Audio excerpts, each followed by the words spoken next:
agradecer o convite para estar aqui hoje, ao meu caro Paulo Valença e à Real Associação do Porto e saudar todos os órgãos e vocês que estão aqui num dia de semana à noite escutar 4 candidatos a falar sobre eleições europeias e tudo que mexe connosco. Obviamente ao nosso moderador, o professor Sebastião Feio, que também representa a Assembleia Municipal, mas não está cá nessa qualidade, e aos meus colegas de debate.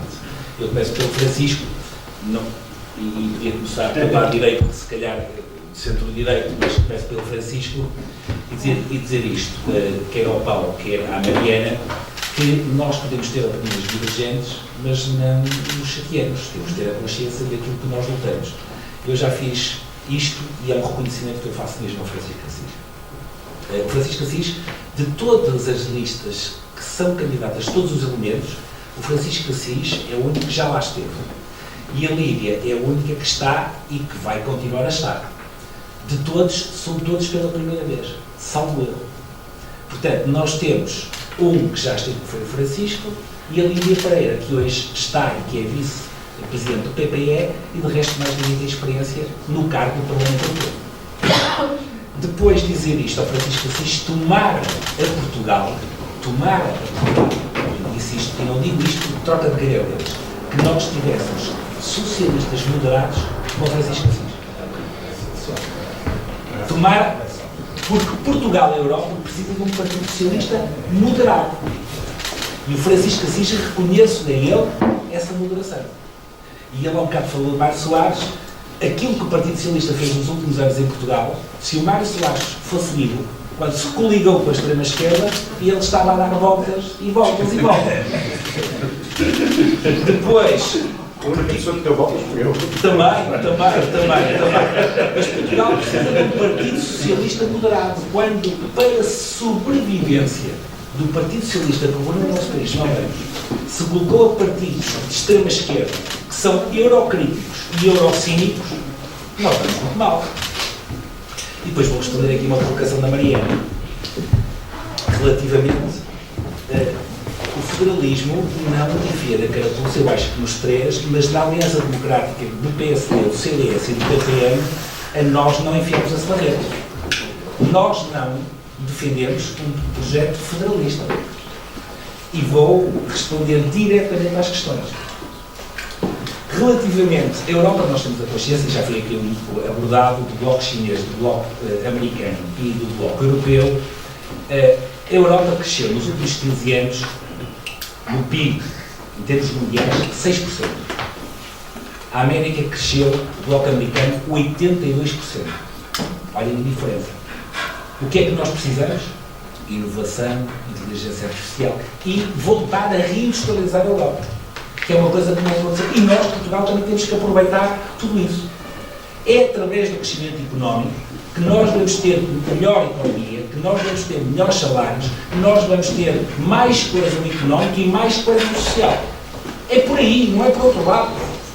E depois também dizer que a Mariana está, porque nós nunca vamos ser soberanos do ponto de vista alimentar. Hoje a nossa soberania alimentar é de 42%. Mas ela, pelo menos, devia andar nos 70%, 80%. Porque nós nunca mais vamos ser soberanos do ponto de vista alimentar. E quando estamos a falar de alimentação, também estamos a falar de segurança.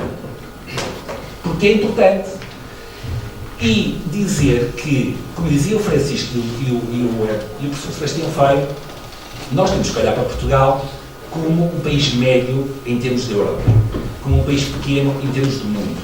E temos que olhar para Portugal também noutra dimensão. O nosso território representa 3% de Portugal, com o alargamento da plataforma continental marítima. Ou seja, Portugal é 97% de mar e 3% de território. E é aqui que está uma grande oportunidade no mar, respondendo à questão quer da agricultura, quer das pescas, de podermos aproveitar o mar como já aproveitamos no passado, desde os descobrimentos, desde toda a nossa história nos diz isso, e aproveitar o mar como um grande potencial de riqueza. E também chamar a Europa para algo que é fundamental, que é o triângulo do Atlântico, que é a conjugação com as Américas, a América do Norte e a América do Sul, e com a África. Porque é fundamental chamarmos para este projeto do Triângulo Atlântico e aproveitar algo que a Aliança Democrática do PSD, do CDS e do PPM, nós não somos nacionalistas, mais do que tudo, nós somos patriotas. E nós também, obviamente, queremos defender a nossa nação, mas mais do que tudo somos patriotas. E somos patriotas por uma questão. Nós temos a língua portuguesa, que há estudos para várias posições. A pior é a 8ª língua mais falada no mundo, a melhor é a 4ª, e eu quero acreditar nessa. Portanto, a língua portuguesa é a 4ª língua mais falada no mundo. A 3ª na internet. E a 1ª no hemisfério sul. E isto é uma oportunidade. É uma oportunidade não só para Portugal, mas para a Europa. As Nações Unidas têm 6 línguas oficiais. O francês, o espanhol, o inglês, o russo, o árabe, e está-me a faltar aqui uma, e o mandarim, o chinês. Para a língua portuguesa ser a 7ª língua oficial, os países de língua oficial portuguesa têm que pagar 80 milhões de euros. Reparem bem, tinha que se dividir para pagar 80 milhões de euros. E nós somos a 4ª língua mais falada do mundo. Porque nós temos que aproveitar um instrumento fantástico que nos deixaram. E porque faz hoje anos que o Papa Alexandre III reconheceu, exatamente, que o Papa Alexandre III reconheceu o Reino de Portugal e ao Dom Afonso Henriques, dizer isto, que nós temos que aproveitar essa oportunidade e temos muito orgulho de todo o nosso passado. Nós somos o primeiro país a acabar com a escravidão. E, portanto, nós temos muito orgulho em tudo aquilo que é o nosso passado e não renegamos as nossas raízes. E agora, indo para aquilo que são as questões que foram lançadas, que eu não vou abordar os temas todos, de certeza, e na segunda leva, irei falar. Alargamento, sim. O alargamento não são só nós os problemas que podemos encontrar grandes soluções. Nós somos a favor do alargamento, ponto final. Soberania da Ucrânia, sim, sempre. Condenação daquilo que o Putin faz à Ucrânia. E, portanto, é através da NATO que nós temos de ser o nosso chapéu, como já disseram os meus colegas anteriores, ser o nosso chapéu de defesa, e é através da NATO. Por isso não somos a favor de um exército europeu. Ponto.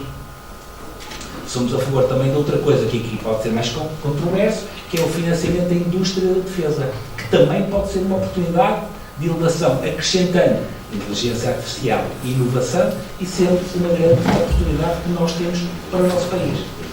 E eu recentemente visitei, e falando de jovens também, que o professor Sebastião Feio falou, nós temos casos em Portugal fantásticos. Eu visitei uma empresa, a Critical, que está situada na Maia, tem 450 trabalhadores, que é das melhores empresas de inovação que nós temos em software a nível mundial, exporta 98% daquilo que produz. Conhece muito bem o professor Sebastião Feio. A média de idades é 30 anos. Estamos a falar que trabalham ali naquele espaço 450 pessoas. E, portanto, porque Portugal tem essas condições. Nós só temos que acreditar. Temos é que acabar e fazer duas coisas. É, primeiro, a União Europeia, e nós temos algumas críticas a fazer, nós somos europeístas, mas não somos cínicos nem eurocéticos, mas somos críticos para melhorar o projeto europeu. Temos que, já falei temos que acabar com a burocracia, ou diminuí-la, e Portugal, além da burocracia que é criada na União Europeia, também Portugal ainda acrescenta mais. Portanto, nós retirando a burocracia do acesso aos fundos para aplicá-los melhor, nós vamos ter melhor desenvolvimento, com certeza. Muito obrigado.